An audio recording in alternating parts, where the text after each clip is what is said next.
No, también tenemos otros. También trajimos. También tenemos.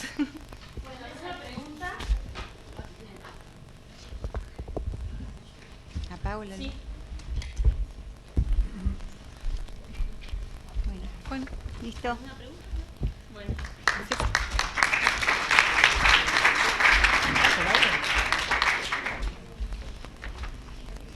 Bueno, es el turno de Laura Miotti y Rosana Cataño.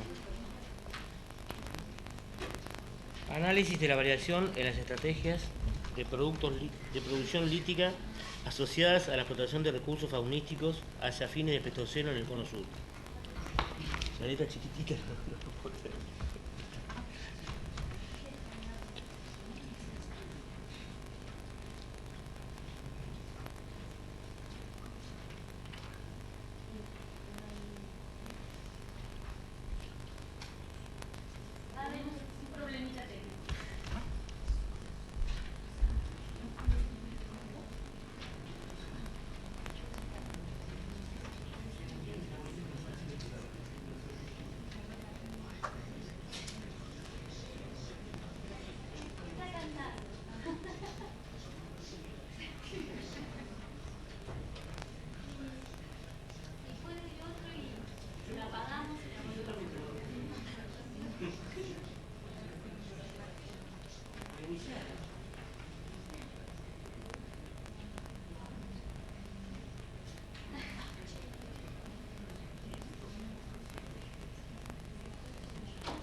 Es interesante destacar que la mayoría de los hallazgos efectuados por Carlos Ameghino y por otros investigadores en realidad eran Bueno,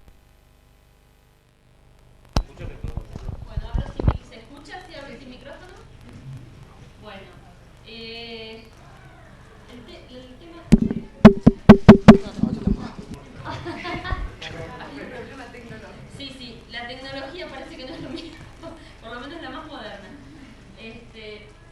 Bueno, el tema de esta ponencia se encuentra en relación directa con el tema que expusieron Nora y Teresa en función de cómo han variado las estrategias tecnológicas, específicamente en un lugar de la meseta central que es la localidad Piedra Museo, en uno de los sitios, el sitio AEP1. En AEP1 encontramos un perfil que Laura mostró hoy con diferentes ocupaciones, de las cuales ahora solo vamos a considerar dos, que son la UE6 y la UE45. Las hipótesis que manejamos en relación con los equipos instrumentales recuperados de la excavación se relacionan exclusivamente con el procesamiento de presas, es decir, es un sitio de matanza y procesamiento primario, y en particular vamos a analizar acá las diferencias entre los equipos instrumentales de procesamiento. Es decir, si bien en la UE45 aparecen las primeras colas de pescado, la idea hoy es discutir un poco qué diferencias tienen el resto de los conjuntos instrumentales. Para la UE6, básicamente, lo que creemos es que la estrategia tecnológica respondió a una optimización en el uso de la materia prima local de excelente calidad. Acá quiero hacer como una pequeña salvedad, quizás es simplemente una diferencia terminológica. Las chicas utilizaban el concepto de inmediatamente disponible. Nosotros optamos por microlocal.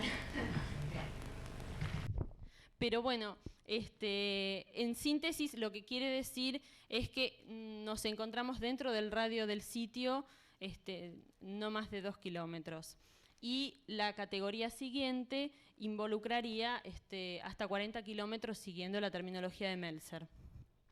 Bueno, básicamente entonces para la UE6 encontramos una optimización en el uso de esas materias primas locales, es decir, más allá de 2 kilómetros, no las inmediatamente disponibles, a través del transporte de grandes bifaces para la manufactura de instrumentos de corte, es decir, la extracción de grandes lascas provenientes de bifaces para el despostamiento de presas.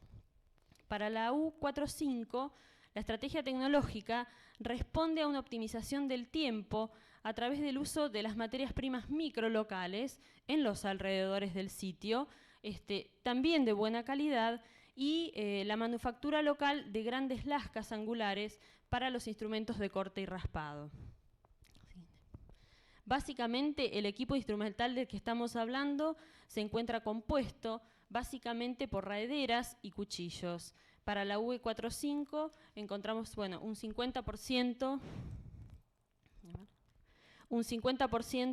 de raederas, que se mantiene también un porcentaje alto en la UE6 en 40%, y digamos, hay una pequeña diferencia en relación a la ocupación anterior con un 60%. El resto de la variación del conjunto no se encuentra representada en esta ocupación.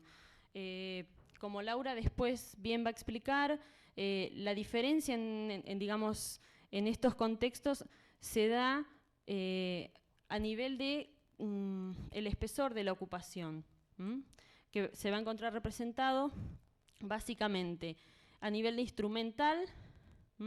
De acuerdo a la procedencia de las materias primas, vamos a tener las materias primas locales representadas en un 75% por el silópalo, es decir, árbol petrificado de excelente calidad, y las materias primas microlocales, en cambio, para la unidad 4-5, básicamente los ópalos, de calidad buena también. Los materiales están en la exhibición. Intentamos ver si en relación a los desechos recuperados se mantenían estos porcentajes, y básicamente si se mantienen digamos, si bien es calcedonia en lugar de silópalo, siguen siendo materias primas locales, y para el caso de la UE45 encontramos también una gran cantidad de desechos microlocales. Acá podemos ver simplemente, la idea es mostrarles un poquito las diferencias entre la morfología de los equipos instrumentales. Este corresponde a la UE45, tenemos raederas, básicamente sobre lascas angulares, grandes, espesas, y cuchillos manufacturados también sobre tobas vítreas silicificadas, básicamente expeditivos, digamos. Estos se encuentran en una cantera que queda frente al sitio donde, bueno, se recuperaron todo tipo de desechos. En el sitio en sí, igual la cantidad de desechos de talla es muy escasa. Una cosa que hicimos fue analizar los filos de los instrumentos con microscopio para tratar de determinar, más allá de las morfologías, los usos de los instrumentos, y bueno, pudimos determinar básicamente típicas huellas de cortes de hueso con carne, es decir, de despostamiento. Como vimos en los instrumentos, había un cierto grado de, digamos, estandarización en la morfología, por lo que tratamos de ver, si bien eran instrumentos grandes, había algún tipo de rastro de mangue. Encontramos, no es del todo concluyente en realidad, pero bueno, hay algún tipo de desgaste en zonas que podrían obedecer o al mismo embangue o al uso manual. Ahora va a tardar un poquito la próxima, pero bueno, la próxima diapositiva es el mismo conjunto instrumental de las raederas y los cuchillos. Bueno, tarda un poquito, pero bueno, básicamente lo que se puede observar es que las raederas son de tamaño mediano a mediano pequeño. Acá están.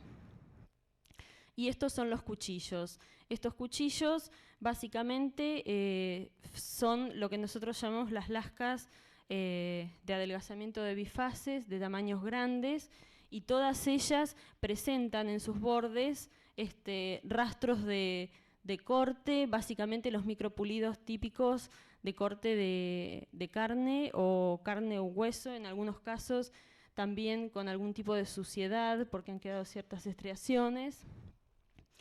Y bueno, la diferencia que pretendemos ejemplificar y que después vamos a discutir, después de que Laura presente los contextos socios, tiene que ver con esas expectativas y esas diferencias entre los dos componentes. La UE6, que sería esta fechada alrededor de 11.000 años, y la de la UE45, alrededor, digamos, un promedio de 10.400 con las PCP.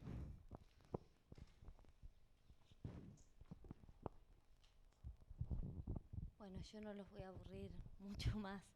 Estos son los porcentajes en las dos unidades de ocupación, UE45, con lo que habíamos visto esta mañana de porcentajes de guanaco frente a las otras especies, tanto extinguidas como actuales, y la disminución en la primera ocupación, la otra. Este era el hueso del húmero distal de Ipidion, con las huellas de corte, que ahora por ahí tenemos más detenimiento, y los lascados los puntos de impacto para separar la diáfisis de la epífisis. La siguiente. ¿Tarda?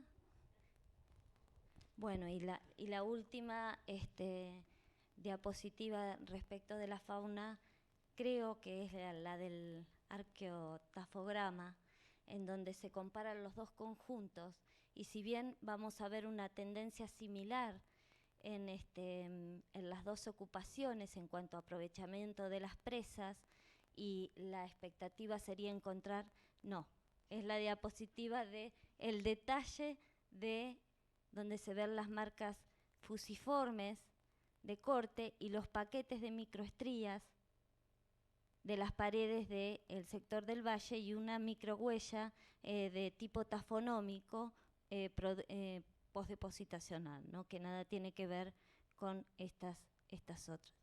La siguiente. Bueno, esta es otra que a diferencia de la anterior, en la unidad 6 de ocupación, o sea, la más antigua, en general las marcas de corte se disponen en las partes apendiculares de las extremidades de los animales, mientras que en la unidad, en la segunda ocupación del sitio, las marcas ocupan, como en este caso, los fragmentos de pelvis. Hay muchísimas más cantidad de marcas de corte en todos los huesos de los animales y el grado de fracturación encontrado en esta ocupación es levemente más alto que en la ocupación previa. Estos son, bueno, puntos de machacado también y de cortes fallidos de otros huesos de este sector, de este y de este. La siguiente. Bueno, acá están los arqueotafogramas y lo más importante, podríamos explicar todos, pero sería bastante denso, es observar estas dos tendencias inversas que se refieren a la riqueza,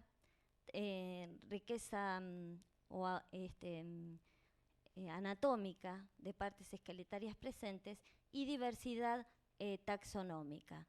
Entonces, lo que comparamos es que lo que vemos es que en la unidad superior hay un decrecimiento de la diversidad taxonómica y un aumento, una tendencia en aumento de las partes esqueletarias de una sola de las especies, que es el guanaco. Mientras que en la unidad 6 es exactamente inversa la tendencia.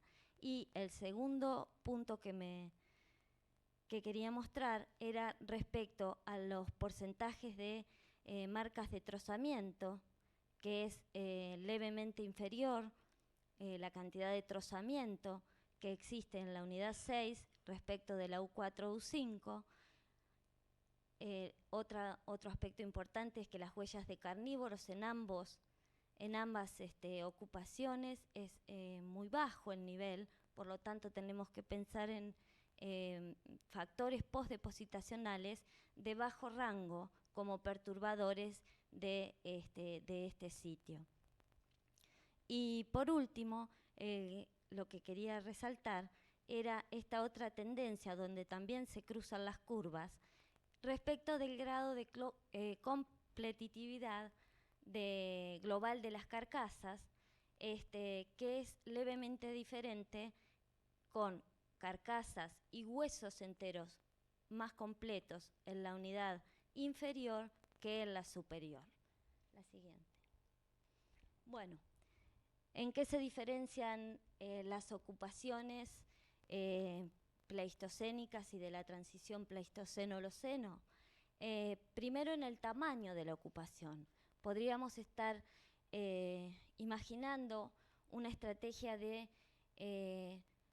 una fauna mucho más rica en el momento de primera colonización o colonización inicial de esta región de la meseta, que sería la unidad U6, y una ocupación más densa en el segundo momento ocupacional de 11.000 años a 10.500 años antes del presente, en donde además vemos que el sitio tiene una ocupación del espacio mucho más amplia y la cantidad de marcas de trozamiento y de apilamiento de determinadas partes esqueletarias de los animales tiene un orden diferente a la unidad inferior.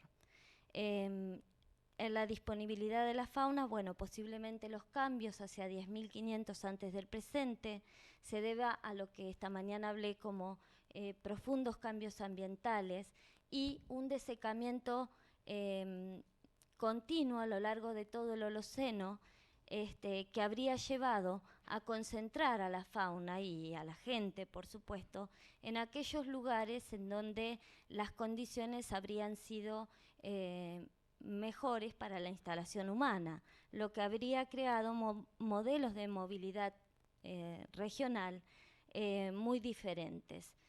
La siguiente. ¿En qué se asemejan ambas ocupaciones?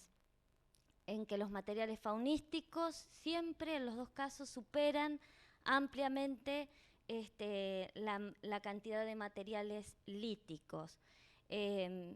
Frente a cerca de 1000 especímenes óseos recuperados en la unidad 4-5, materiales líticos son de que menos de 100 piezas. Y la distribución que vimos esta mañana en las plantas, se notaban claros incluso en donde vacíos de ambas especies de tipos de materiales, tanto líticos como óseos. Por lo tanto, estamos imaginando una estrategia de apilamiento en el procesamiento de carcasas y zonas de descarte de otras unidades anatómicas. Sin embargo, en ambos componentes lo que vemos es que el lugar fue utilizado para prácticas cinegéticas y de trozamiento inicial de las presas. La unifacialidad se encuentra presente básicamente asociada a raederas y cuchillos, y como bueno, ya dije esta mañana en alguna de las preguntas que hicimos, a no ser por los dos fragmentos rotos de puntas acanaladas, con acanaladura en ambas caras, de tipo cola de pescado, si esas dos puntas no hubieran aparecido, hubiéramos estado hablando de que ahí estaba el nivel 11. Todas las piezas, que las pueden ver en la exposición, indican talla unifacial, sobre grandes lascas con bulbos prominentes, gran cantidad de corteza, solamente instrumentos expeditivos y destinados a corte. Pero también creo que estamos en un sitio de actividades específicas, limitadas, en donde la misma actividad estaría indicando qué tipo de instrumentos tendríamos expectativas de encontrar.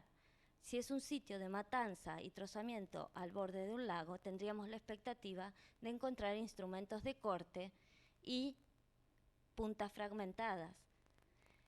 Mientras que en un sitio de campamento base encontraríamos otro tipo de instrumentos. Piensen que en las zonas de combustión en este lugar no han sido detectadas grandes zonas de combustión, de fogones, en donde podríamos estar hablando de procesamiento de alimentos o de un establecimiento mayor de la gente en ese sitio.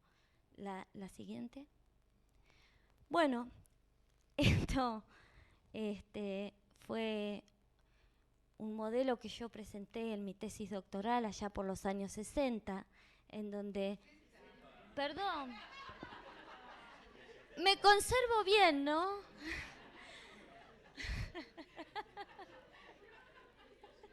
'90.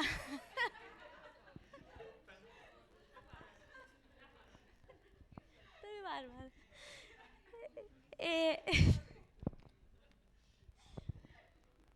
Bueno, en donde intentaba en una etapa exploratoria de mi carrera, eso quise decir. Yo estaba analizando los materiales faunísticos de, y ahora no encuentro los toldos acá. Esto está hecho sobre una carta topográfica en donde la escala, esta escala son 10 kilómetros, así que imagínense que había muy poca distancia. Fue en el año 85 cuando yo empecé a perfilar esta idea de relación de movilidad, que si bien sigo pensando que la movilidad fue una estrategia eficiente para la colonización de los ambientes pleistocénicos, y creo que tenemos que estar viendo la movilidad regional. O sea, los cazadores recolectores, cuando hablan de su casa, su lugar, están hablando del territorio en que normalmente ellos conocen. Y en una etapa exploratoria, encontrar dos localidades, como serían Los Toldos y Piedra Museo, por ejemplo, que sería un lugar de actividades locales. Por eso en aquel momento, en los años 90, el círculo fue más chiquito, como una localidad satélite, que la imaginaba satélite ¿de qué? De este lugar, que realmente tenía la concentración, para mi entender, de gran parte de la población que se estaba movilizando entre el río Deseado y un poco más al sur el río Chalía. Pero interpreto que es gente que se está movilizando, que está reconociendo el espacio mesetario. Acá está la Laguna Grande, donde desembocan estos zanjones, y las fuentes de materias primas que Roxana dijo hoy de silópalo de excelente calidad, y los cerros colorados que yo mostré esta mañana, que están a 3 kilómetros de la cueva de Piedra Museo. Bueno, creo que hoy a 30 años, a 10 años de esta aventurada... No, lo hice en el 90. De esta aventurada idea de tratar de relacionar sitios que me parecían relacionables por la evidencia arqueológica y ambiental y las formas en que esa gente podía haber co-construido el paisaje mesetario. Creo que está cobrando algún sentido y creo que se puede relacionar, todavía podría seguir haciendo este tipo de relaciones con compás y demás, hacia un poco más abajo en la misma meseta, y podría dar alguna idea de por qué, que fue la pregunta que Tere hizo hoy, por qué los sitios de la zona cordillerana tienen fechados que irían de 9.400 años para acá, digamos, más jóvenes que en la región de la meseta. Y creo que recién para el 9400 la zona de cordillera se estaba quedando disponible para que la gente pudiera explorar por primera vez ese lugar. No creo que antes, por la cuestión de los glaciares, podría haberlo hecho. Si hubiera sido antes, tendríamos que imaginarlo en el 16.000 antes del presente. ¿Qué puede ser? Puede ser. Desde la vertiente pacífica podría ser. Desde la vertiente atlántica lo veo un poco más comprometido. Sí.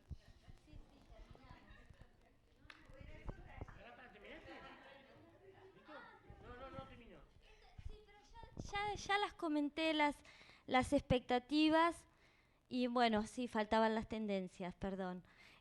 Bueno, estas serían las tendencias que esperamos hayan quedado relativamente claras respecto de la unidad más antigua de ocupación del sitio respecto de la más reciente. Respecto del transporte de las materias primas, tenemos que el transporte sería alto de materias primas hacia el sitio en la primera ocupación, versus un transporte más bajo de pocos kilómetros de distancia de las materias primas hacia el sitio. Con respecto a las fuentes de materias primas, vemos que en la unidad 6 se están aprovechando las materias primas locales, que serían del rango superior a los 2 kilómetros y entre 2 y 40 kilómetros de distancia.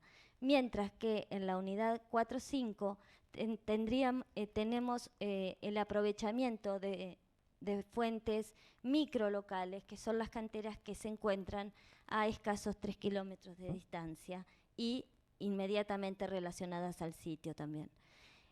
Con respecto a la selección de materia prima, observamos que hay una búsqueda de excelencia de la calidad de las materias primas del primer componente ocupacional, frente a una calidad de materias primas buena, muy buena. O sea que se está priorizando, lo que dijo Roxana hoy, el tiempo versus la distancia de aprovisionamiento de materias primas.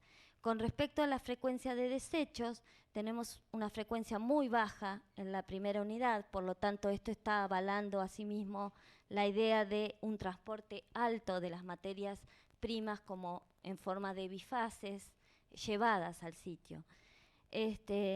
Y una frecuencia alta de desechos o más alta que en la unidad 6 para la ocupación posterior.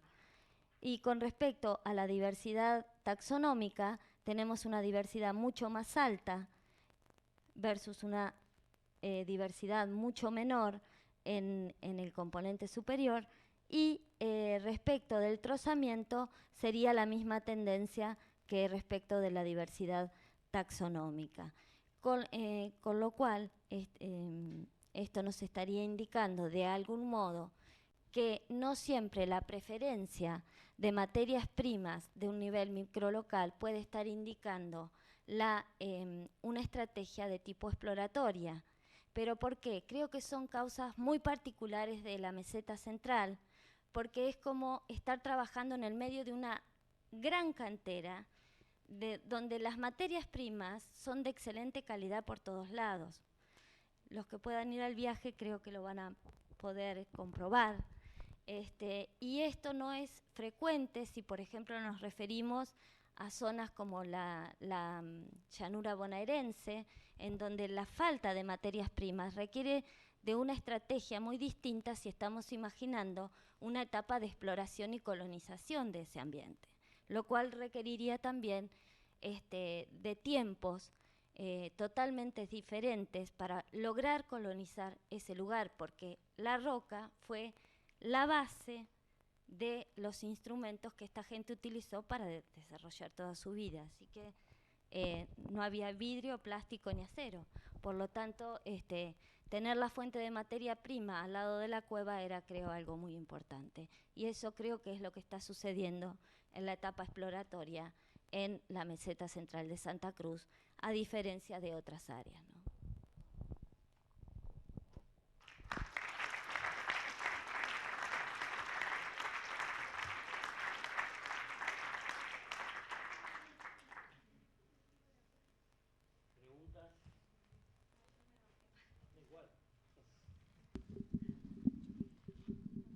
Roxana, tengo una más, tengo una más general y después unas que son detalles en realidad. No entiendo bien por qué hablas de optimización del tiempo. O sea, entiendo que las materias primas en la U45 son microlocales, pero no entiendo bien por qué hablas de optimización del tiempo en este momento. Básicamente una cosa que me gustaría decir es que en relación a las expectativas que ustedes hablaron, planteadas por Luis y por vos en el trabajo del 97, cada una de las expectativas se cumple para la unidad 4.5, pero es bastante diferente para la unidad 6. Es decir, ese transporte de bifaces, con todo lo que ello implica, desde nuestra perspectiva involucra una estrategia donde lo que se privilegia es el tener las bifaces para la manufactura de los instrumentos de corte a la mano, sin tener que pensar en el aprovisionamiento en rocas microlocales. Básicamente es desde esa perspectiva, ¿no?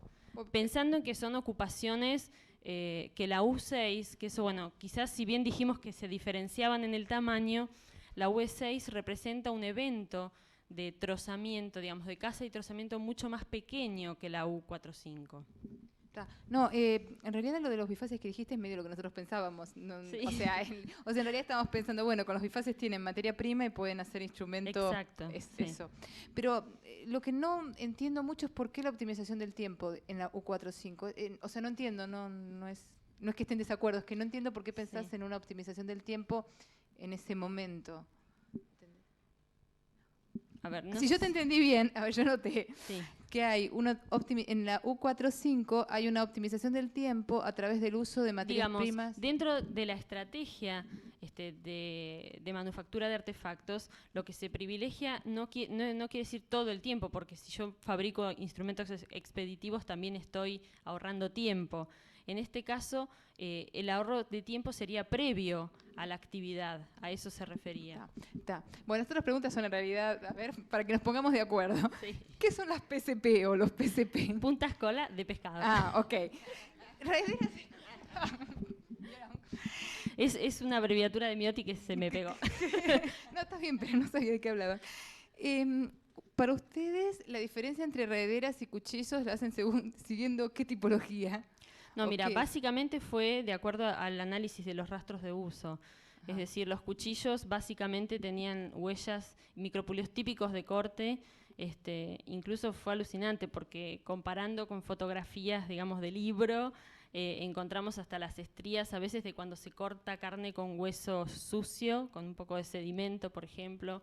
Digamos, yo no soy una experta realmente en el tema, aprendí un poco en Wyoming, pero bueno, es algo que que planeo continuar, digamos.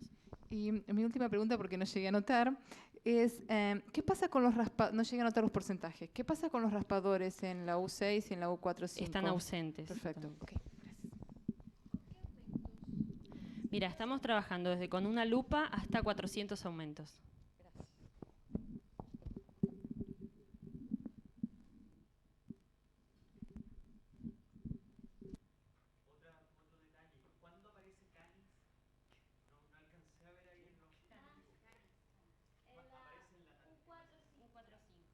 Asociada a la PCP.